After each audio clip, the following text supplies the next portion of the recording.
So let's start the next topic. This is the last topic of chapter evolution.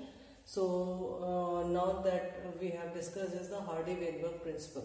Okay, so Hardy-Weinberg principle is related to the population. He said that the population one can be find out the frequency of occurrence of allele of a gene. Suppose there is a population of any species and we can find that the frequency of occurrence of alleles. That means the alleles, that means that characters, the gene, we can find out the frequency, how many times that frequency is existing of a gene. So frequency is fixed and remains same through the generation. What he found, that means the frequency, that means the alleles which is existing, it remains same, and that through the generation, that means remains stabilized and fixed. So Hardy-Weinberg principle states that by using its algebraic expression, he found that the allele frequencies are stable and constant from generation to generation. That means any species which is existing, that we have discussed in the class 10th also, that means a beetle case in the evolution where we find that the red beetle is existing and slowly gradually the green and blue beetles will also grow. So he found that there is a condition when the population of any species remain fixed and same through the generation. The Hardy-Weinberg principle states that by using the algebraic expression. He said that allele frequencies are stable and constant from generation to generation. Gene pool means the total number of genes or alleles in the population. Suppose when we calculate the total gene which is existing in the species or their allele in the population, that is known as gene pool, remain constant, and it is called equivalent to 1, or it is genetically equivalent. So he said that the sum total of all the genes which is existing in the population remain constant, it always remain 1, that is shows the genetic equilibrium. So he considered that suppose P and Q the frequency of allele A and small a and capital N. Suppose PQ is the frequency, we just suppose that PQ is the frequency of allele and we have considered two allele, capital A and small allele A. And this is a binomial equation. So when these alleles are represented, the probability of frequency of allele with the frequency of a P which we have considered on both the chromosome or diploid individual is simply produce of probabilities. That means when A and E is existing, that means both are existing in the population. So we get capital A, 2AB, 2AA and small a square, or PQ you can say the P square plus 2AB plus Q square. So that means this is the probability. The chromosomes of diploid individual is simply the production of probabilities. So he said that this is the distribution of a Hardy-Weinberg principle equilibrium, and the distribution is always remain equivalent to 1. So that means he said that the frequency of the alleles in the gene remains a constant in a generation after generation, and when this genetic equilibrium is not equilibrium, that means maybe some factor which affect the population. So he said that the 5 factors which affect the Hardy-Weinberg principle is the first is the gene migration. Gene migration means some of the suppose in a particular area population is surviving and some species is moved to the another area, that is known as gene migration. So that means a new population is grown there, and gene flow is the same. Genetic drift, when the same thing is happened, when the population which is existing in a particular area is moved to some area by chance, that means it is not intentionally, by chance it is happened, that is known as genetic drift. Third one is a mutation, that means change in the alleles or the gene which causes the phenotypic differences in the population. Genetic recombination means when the genetic contents are exchanged, and the natural selection which we have discussed, that means survival for the fittest, one who is survive in the surrounding will be cope up with the surrounding and having a better reproduction opportunities and produce a more progeny is an example of natural selection. Now one by one we will discuss the 5 factors, how these factors affect the Hardy-Weinberg principle. Now the migration of the section, suppose there is some population is surviving and the subsection of the population is moved to another place. Okay, so some part of it is moving to the another place. The frequency change in the gene frequency. Now the gene frequency, the number of times the gene is existing, that is changed in the original, because some of the population is moved on, so their frequency of gene is changed in original as well as in new, and in the new population also you will find the variation in the gene frequency. So new genes and alleles added to the new population, because when it is moved to the new area, so maybe there is some variations in the genes and alleles to acclimatize to the surrounding.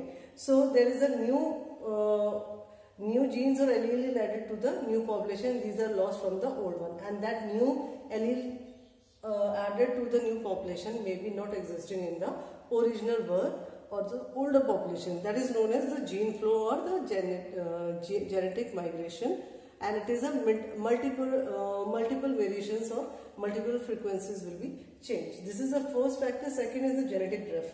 The same thing is happening. That means that some population of existing one is move on to the another place, but it is happened by chance. By chance, maybe some drastic changes will occur, maybe flood is occurred, maybe a landslide, something like that, so that some of the populations move away from the original place. So some same changes occur due to the chance, called the genetic drift. Okay. So similarly, there is also a change in the allele because some of the population is move on to new area, and the change in the allele frequency is so different in the new sample of population. That means because this is all by chance, so the differences in the new sample of population become different species. So original drifted population become founder. That means from where it is originated, that is the founder.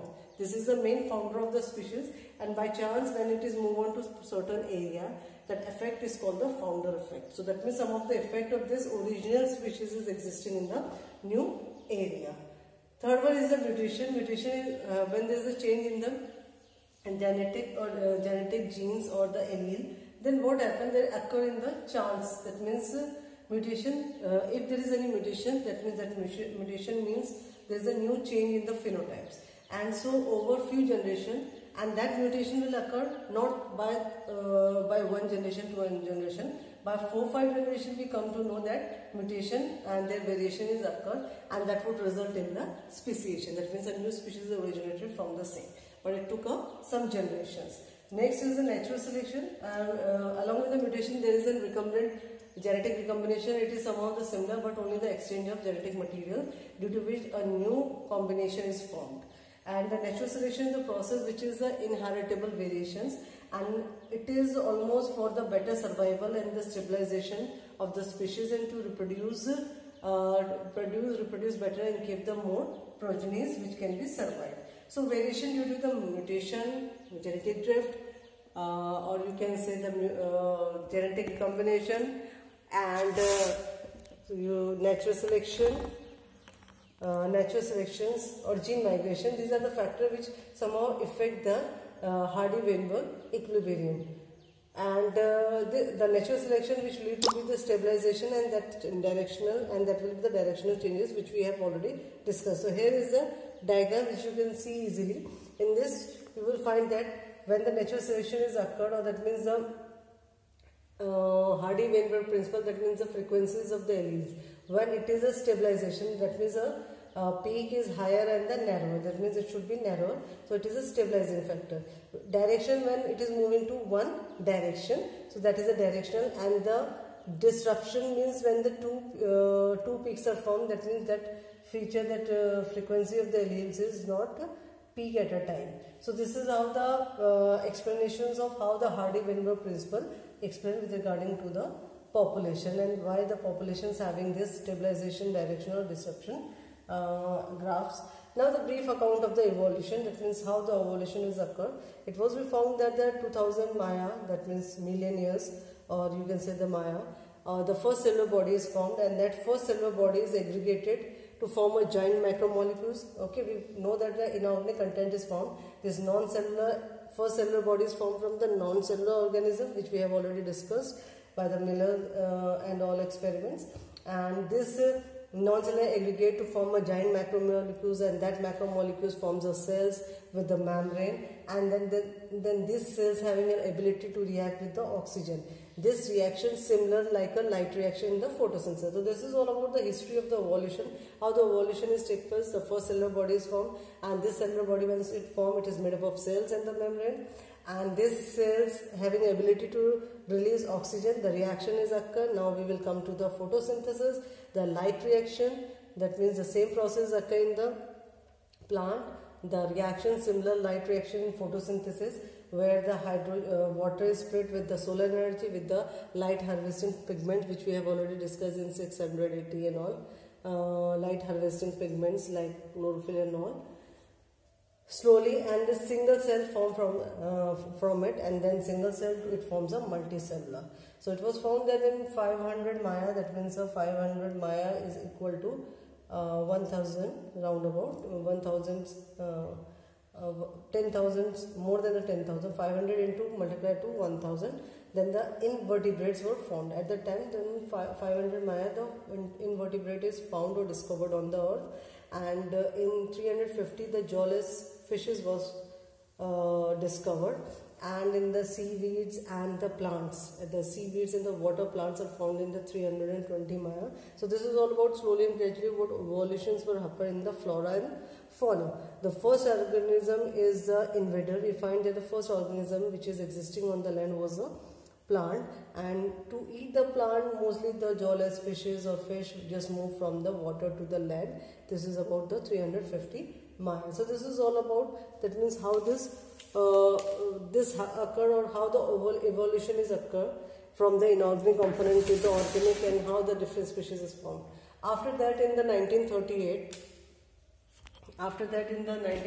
when we discuss it, we found out in the first fish first fish was caught in the South Africa, that is coelacanth, that was extinct at that time, and this is called the loopfins fish at the time, and this loopfins fish evolved the amphibians. So how this goes on, at the time there were some fossils were found, there was example or similarities with the frog and salamander, and then from the amphibians it was evolved the reptiles, and they having a thick shelled egg, because in the amphibians the eggshell is not thick, it's a soft.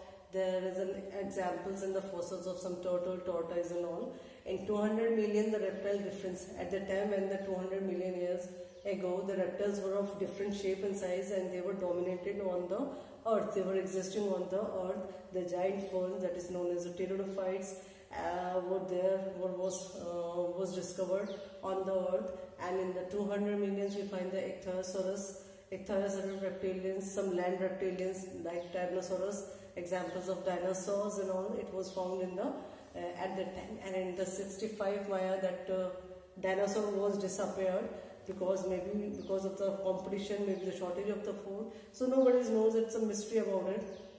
And after that, the first mammal shrew was found after the reptilians. From the reptiles evolved the mammals, and that first mammal was a shrew, and it was viviparous. And we found that the mammals are more intelligent, sensible. Examples are horse, dog and all. And it was found in the South America, and at that time the South America and North America, they were just connected together because of the continent are joined together, and due to the continental drifts, some mammals live in water also, like whales and dolphin. And because of the continental drift, what happened, then the pieces of these continents are just drifted from each other, and some pouch mammals in the Australia, they were found, and they did not have any competition at the time, because that land was isolated. So there was a lot of stories behind the evolution of horse, elephant and dog. So you will study in the higher classes. Now the last topic of this chapter is the origin and the evolution of man. How we came to know that, from where the man was evolved. So it was found that in the 15 Maya, that means the primates called the Dryopithecus or the Rampithecus was found, and this Dryopithecus is having a hair, walk like gorilla and the chimpanzee, and it almost like a ape-like. Okay, so that means from here we can say the evolution of man was, or human was found, and the Ramapithecus was the more man-like as compared to Dryopithecus, but it was more man-like as compared to this. The fossils of man bones were found in the Tanzania and the Ethiopia, and they found that the fossil which was found in Ethiopia and Tanzania, that was a more hominid, that means it's having a more hominid features, and it was found in the 3 to 4 Maya. So primates walk in Eastern Africa, and later on whatever fossil they got in the Eastern America, that primates were the 4 feet and they can easily walk.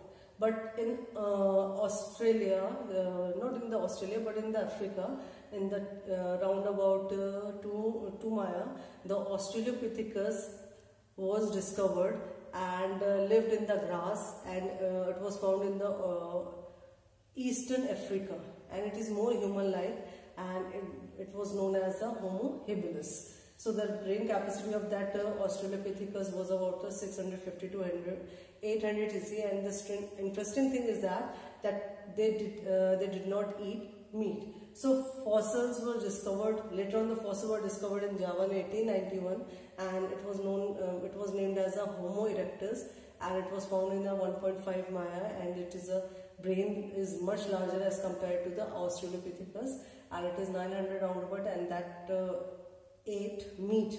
After that, the Neanderthals man was found, and its brain size is round about bigger than before Australopithecus and the Homo erectus, and it is about 1400 cc, and it is lived in East and Central Asia around about 40 to 1 lakh years before, and used to protect their body, and they buried their deads. So that was the more advanced features we came to know. After that, the Homo sapiens are raised in Africa and moved across the continents, and the Homo sapiens is moved across the Africa, and it continuously developing the distinct races of the Homo sapien. During the Ice Age, the 75,000 to 1 lakh years ago, the modern Homo sapiens were aroused, and there was a lot of history and detail in it, and the prehistoric cave art developed in 18,000 years ago. That means they lived in the den, they make art and craft, and they having a cave art on all. It was found in the 18,000 years ago, and the agriculture, the people, those who lived in that area, they used to do the agriculture around 10,000 years ago, and after that there is proper settlement of them, and then the history of this having a long way of civilization. So this is all about a short brief of evolution of the man. So this completes your chapter evolution. Hope you understood. Go through the chapter. Mostly the last topic, that is the origin and evolution of man. That was asked in the former questions, and sometimes that stage, what we call that primate, which is found in the Dryopithecus, Rhyolopithecus and Australopithecus, it was mostly asked, and they compared between this formats of the evolution of the man. So go through the chapter, and later on we will discuss the question answer of the chapter. Thank you.